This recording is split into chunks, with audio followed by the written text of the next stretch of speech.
This yard right here, this is a testament to what can happen when you stick with JTLK turf for a couple of years. Look at that. Look at how good that looks. Alright guys, let's dive right in here. As you can see, we are about to spray a lawn that is decorated with Halloween decorations. Now, this is often something that a lot of pros will ask about in forums, Facebook groups, you name it. But I would even say homeowners to this extent. They would ask the question, how do I spray around elaborate Halloween decorations like this? Because I want to keep my lawn looking good to accentuate the display. Well, I'm about to show you that right now while operating a skid sprayer. So you see I was just gloving up there. Wear your PPE. Long sleeves, long pants, rubber gloves, boots, and eye protection like I'm wearing there. So in this situation, here's what we got. We got this wooden fence right here. We got a skeleton right behind it. We got another skeleton. We actually got gravestones back there, some of like the foam ones. So we have to be very mindful of that. So the first thing I'm going to do is I'm going to go ahead and grab my hose here, and I'm going to pull it all the way in here, and I'm going to make sure I have enough slack so that it won't rip into anything or run into anything. And then what I'm going to do is I'm simply just going to paint around the dots being the decorations. This is one of the things I really like about using skid sprayers, is it's really easy to control where your product is going, and that's exactly what I'm doing right now. I'm just painting around all of the decorations without hitting them. Now, this is another thing I like about skid sprayers, is their high flow rate, right? Because of that high flow rate, even on a windy day, the droplets are big enough to resist drift, which is when product goes into places that we don't want it. So as you can see, boom, just like that, we're all done. So I'm going to go ahead and spray the side here, and then what I'm going to do, now that I got the hard part done, is I'm just going to spray the lawn like normal. Again, being very mindful of where that hose is, making sure it's not getting caught on anything. I'm going to spray the outline around the display here. So yeah, there we go. Got the side of the house done. Now I'm going to go ahead and spray the lawn like normal. Again, one of the things I really like about skid sprayers, higher volume of water coming out, and just perfect for maneuverability around tight spaces, especially lawns this size. So yeah, going around it as I normally would, and just like that, the application is done. That, my friends, is how you spray around Halloween decorations. Well, there you go. Treatment done around all the Halloween decorations. So just to give you an idea, I really had a lot to work with here. I had to bring the hose in here and kind of bob and weave around all of this and not hit those because I risk staining them. Don't want to do that, because you never know what'll stick and what'll come off, so I don't do that. So I went around the skeleton here, went around the grave, went around the fence. I am aware that these areas will not be as green as the rest of the lawn, but that's okay. That's a compromise you have to make sometimes, and I'm sure the homeowner will understand that, being that this was put here and I wasn't made aware of when it was happening. So yeah, she's done. Alright, we are doing a day in the life spraying today. Round 5 fall applications. I got 3 right now I'm doing. I got that little one across the street right there, this big one, and that big one. I actually showed you guys these back in the spring, but yeah, route density is everything in this business. So real quick though, I do want to discuss something, so check this out. So these two lawns are treated exactly the same. They both haven't had treatment in well over 8 weeks now, but this one is looking a little brownish compared to this one. Now, this illustrates the importance of cultural practices right here. So this lawn currently is irrigated, has a little system.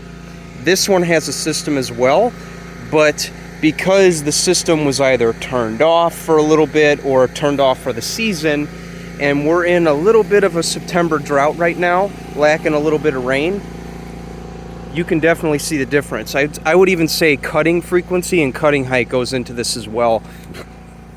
There are tons of situations with this lawn where it goes 2 weeks without being mowed due to scheduling restrictions with the mow guy and the weather, and I think that's what did it. I think we just cut too much off here, but it definitely feels dry too, so I can't rule that one out. But yeah, these two are getting sprayed as well as that one, so let's get her done. All right, this one is done. See the flag? This one is done. There's a flag there and a flag right up there, a little white speck right there. Done and looking good. So far that's 6 for today. Moving on through here. Tell fall is in full swing over here. Well, at least it's starting. The start of fall is in full swing. Looking good.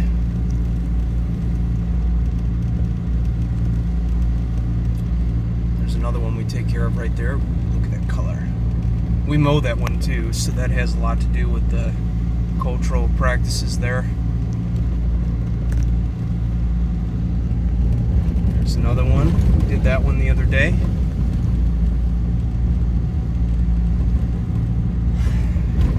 Now we're on our way to the next one.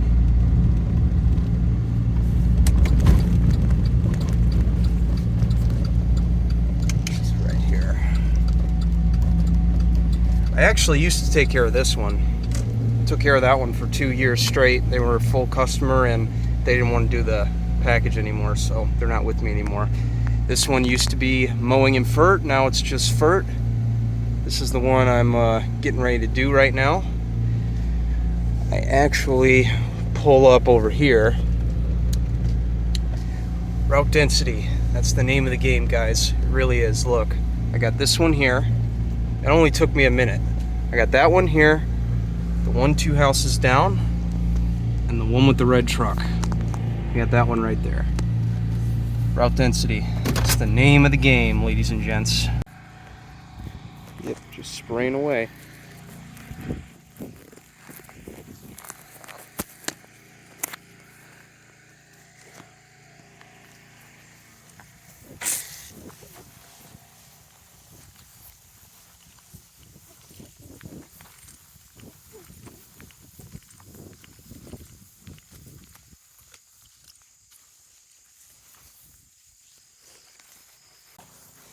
This lawn we're doing right now, I'm doing a regular fall treatment on it.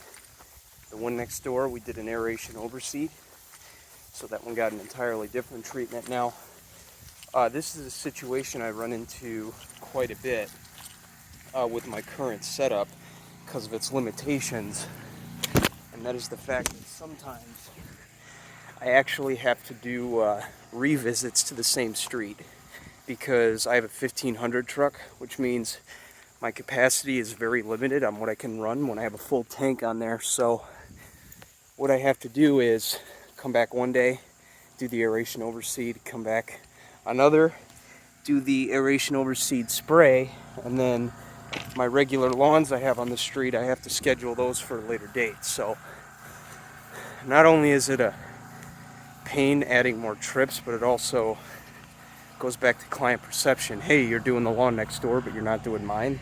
So it's a very big motivating factor in getting a bigger rig that can accommodate bigger tanks and maybe multiple tanks at once, so I can have multiple mixes ready to go without having to worry about mixing, rinsing, cross-contaminating, going back and forth between two mixtures, just those types of things. So yeah, anyway, we're looking good. We did the starter and the aerate over here about a week ago now, and then over here we're doing the regular fall program, which is 2800 and 3D, spraying any weeds that are in there. So yeah, going strong. So this lawn here that I'm about to do, this one is a basic lawn. All of my other lawns are 6-steppers, but I do have a handful of them that only do the basic plan, which is essentially 2 applications in the spring, nothing in the summer, and 2 in the fall. Now, the way we combat that is we do a 90-day slow release application of Encharge TZ. It's a professional, custom formulated blend of slow release fertilizer. We spray that on these lawns in May. They go all the way to September, maybe even October in some cases if we're a little behind due to weather or scheduling conflicts or things like that. And then we come back in September and October and we hit them with a fast release 2800 here for round 5. That's what we're doing today. Now this lawn, this guy's been with me for a while, and this actually reminds me of like what you would consider to be a tier 2 client, maybe even a tier 3 in some cases. Here's how I would say it, and you're actually going to see a little bit further into the video what I'm talking about. So this video here, this guy, I consider him to be a tier 2 client. He is on the program. He also does weekly maintenance with us, mowing that is, and he does trust our process. Tier 2 clients, tier 1 clients would be a little bit higher than that. I would even argue more than 6 applications a year in some cases, or just 6 applications a year. And these are like the showpiece lawns. You're going to see one in a minute here. But the ones that do everything they're supposed to do, they take everything you say with a sense and they apply it immediately. That's what those types of lawns are. I call them tier 1 lawns. This one here is a basic tier 2. Sure, they want their grass to look good, but they don't need it to be like showroom green, right? Showroom green is what I would consider to be a tier 1. These are your lawns that you're definitely going to want to prioritize above all else. Not saying you don't prioritize your mid tiers, but they're just not going to be as much upkeep as your higher tiers, because at the end of the day, those lawns are high visibility. People are going to see them from down the street and they're going to get you more business. Now, fun fact, changing subject here, this lawn I'm spraying, I actually had a competitor, somebody who worked for one of the bigger companies, stop me while I was spraying this lawn in the backyard. I'm not going to put that in the video here, but he did stop me and he did ask me how I got to doing this myself, and that actually happens a lot more often than you might think. I do get a lot of bigger guys who probably do recognize me, don't recognize me from the videos, and they ask me how I got into doing this on my own, and I just tell them, you know, I didn't work for anybody. I just decided to start doing it on my own because I had a passion for turf grass. But oftentimes it is pretty cool to hear that angle of like, how did you get into it? Because there are a lot of guys out there who did get into it, whether it was you know, through working for a past employer, or they just had a passion and they went out and started their own business. So it's really cool to kind of pick brains about that and have conversations about certain weeds we're dealing with in the area and certain business stuff and all that. So yeah, it was a really cool conversation. I wish I could put it on video, but just for the sake of being courteous, I'm not going to do that. But yeah, super cool. Happens quite a bit, actually.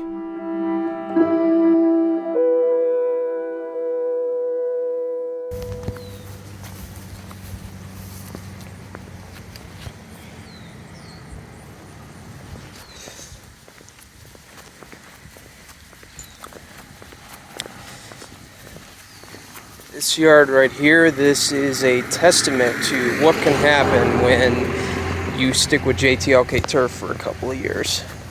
Look at that. Beautiful. Looks like he's doing the deck drop technique for striping. Look at that. Look at how good that looks.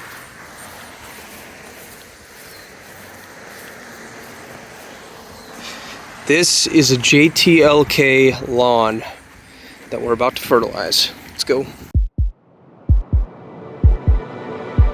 So do you guys remember a minute ago when I was talking about showroom lawns or high visibility lawns? Well, this is one of those cases. This client has been with me for a couple of years as well. This one is what I would consider to be my tier 1 client. Very high visibility, high traffic, and his lawn is beautiful. On top of everything I do for it, he does what he's supposed to do. He mows tall, he waters sufficiently. We work really well together as one cohesive unit with my treatments to keep this lawn looking really good. So with that being said, this lawn is high priority. We do 6 apps a year on this one. We do 2 in the spring, 2 in the summer, 2 in the fall. I've been talking with him next year floating around plans of maybe doing an 8-step plan, not official yet, but he is definitely open for that. And that just again illustrates the nature of a tier 1 high visibility client who really loves their lawn as much as I love taking care of it. And that's exactly what we got here. We got a very nice relationship between homeowner and applicator that works very well, and as a result, this lawn is beautiful. Now this one is getting that same mix we talked about earlier. All of my round 5, by the way, who are not on the seeding are getting the same 2800 with 3D. Works really, really well here. We control the weeds that pop up, the broadleafs, the dandelions, as well as getting a nice pop of color a couple of weeks before Halloween that's also going to hold. So yeah, this is a very beautiful lawn. This client, again, Gold Star Tier 1 client, who's more than likely going to be getting a bunch of attention next year. As a matter of fact, just had some conversations with him about putting him on our 8-step plan, and going to just make it a point to be on this lawn more next year. It's one of the conversations we were having. But yeah, it goes to show when you're taking care of a lot of clients, know who your high visibility tier 1s are and make sure they get the best of the best, especially if they ask for it, because they will take care of you. And this lawn is no exception to that. It is beautiful, it is healthy, it is what your lawn could look like if you do everything right in conjunction with our program. And because of that, it's one of those lawns that, again, is just, it's the best of the best, and we want to make sure that this customer gets the best of the best treatment in return for all the business they give us. So yeah, there you go, guys. Little one-on-one in the spray business. Take care of your tier 1 people, and they will take care of you. Oh, it's so beautiful. Look at that grass. Nice, thick, double dark, high edges. And look at those stripes. Like, I'll probably have to make a video showing you guys little striping techniques we've learned out on the field on our mow route. If you guys want to see that, comment below and subscribe to see it.